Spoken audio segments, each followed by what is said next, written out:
Bonjour, je suis Marjorie Di Placido, dirigeante de l'agence de chasse de tête Human IT, agence spécialisée dans le recrutement digital. Aujourd'hui, je suis là pour vous parler du thème « Comment rendre votre profil sexy ?» Être sexy en RH, ça veut dire quoi? Ça veut dire tout simplement qu'il va falloir essayer de travailler sur votre profil pour le rendre unique et rare, différent finalement de tous ceux que les DRH pourraient côtoyer au quotidien.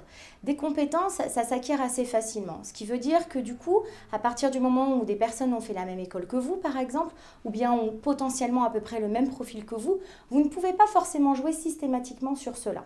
Il va falloir donc travailler sur autre chose. Les entreprises et les DRH aiment particulièrement le travail sur le savoir-être. Il va falloir apprendre à mettre en avant votre profil, votre particulier, qui vous êtes vous. C'est ça au final qui va peser dans la balance lors d'un recrutement. Pour ce faire, il va falloir travailler sur l'image, la e-réputation et tout ce que vous connaissez déjà sur les réseaux sociaux. Avoir un profil, une image maîtrisée sur les réseaux sociaux fait partie déjà du personal branding. Finalement, il suffit tout simplement de travailler votre personnalité et de l'adapter dans le travail.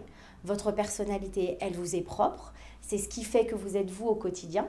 Il va falloir apprendre tout simplement à diffuser qui vous êtes sur les réseaux sociaux pour que cela se répercute d'un point de vue professionnel. On va commencer tout simplement avec le fait de semer des indices sur les réseaux sociaux, sur votre personnalité. Ça peut être par exemple la pratique d'un sport. Le fait de pratiquer une activité sportive seule ou bien en équipe donne déjà des indices à un DRH. En effet, quand vous travaillez seul, vous êtes habitué à être autonome et finalement peut-être à aimer travailler d'une manière isolée. Alors que lorsque vous pratiquez un sport collectif, on sait qu'il va être plus facile pour vous de travailler en équipe. Cela fait partie des indices que vous communiquez de manière contrôlée aux recruteurs et au monde extérieur. Le personal branding, c'est également valoriser sa personnalité par des actes. On va préférer quelqu'un qui agit plutôt que quelqu'un qui nous dit « je suis comme ci » ou « je suis comme ça ». Quelqu'un qui va dire « je suis dynamique », mais qui ne va pas le montrer en entretien, peut être réellement pénalisant pour vous.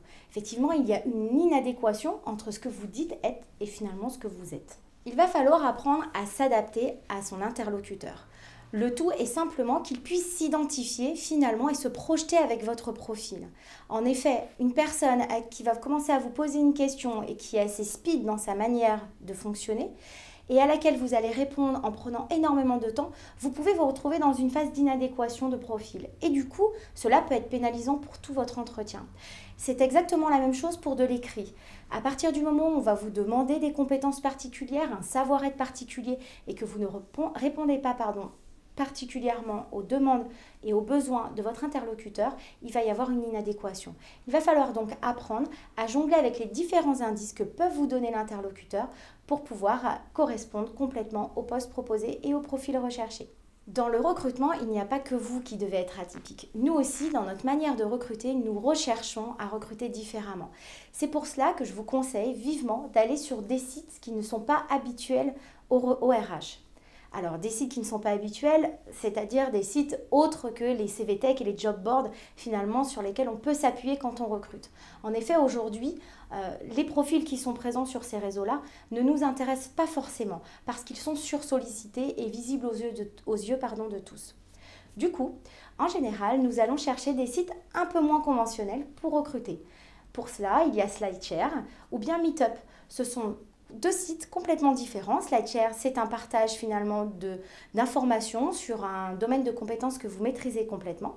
Et donc, si par exemple quelqu'un est spécialisé dans le développement web, eh bien on va s'intéresser à des présentations qu'il a pu faire. En fonction des présentations, on va pouvoir juger de ses compétences.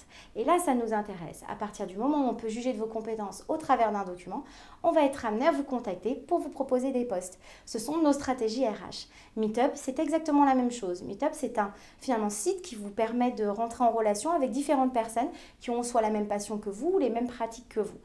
C'est lors de ces événements-là que nous aimons vous chasser. Vous le comprendrez avec tous ces conseils, j'essaie de vous expliquer qu'un DRH, lui aussi, il a envie d'aller à la rencontre de quelqu'un de différent. Dans une journée, nous sommes amenés à rencontrer énormément de personnes. Vous allez forcément marquer nos esprits à partir du moment où une différence, quelque chose qui va changer par rapport au profil qu'on aurait rencontré tout au long de la journée, va appuyer votre candidature de manière positive. Cela peut être tout simple, la participation à, par exemple, une œuvre associative, ou bien ça peut être un départ à l'étranger qui a été improvisé et sur lequel vous allez nous emmener avec vous. Voilà, tout simplement, on recherche quelqu'un de différent. N'oubliez pas, des compétences s'acquièrent. Or, le côté profil, la personnalité, l'originalité qui va se dégager de vous, ça par contre, c'est beaucoup plus difficile à changer. Donc, on va s'attacher énormément au savoir-être des candidats. Pour terminer, j'aimerais vous dire, finalement, vous donner une petite phrase sur laquelle j'aimerais bien que vous essayiez de réfléchir et de ne pas l'oublier, c'est qu'on n'a jamais deux fois l'occasion de faire une première bonne impression.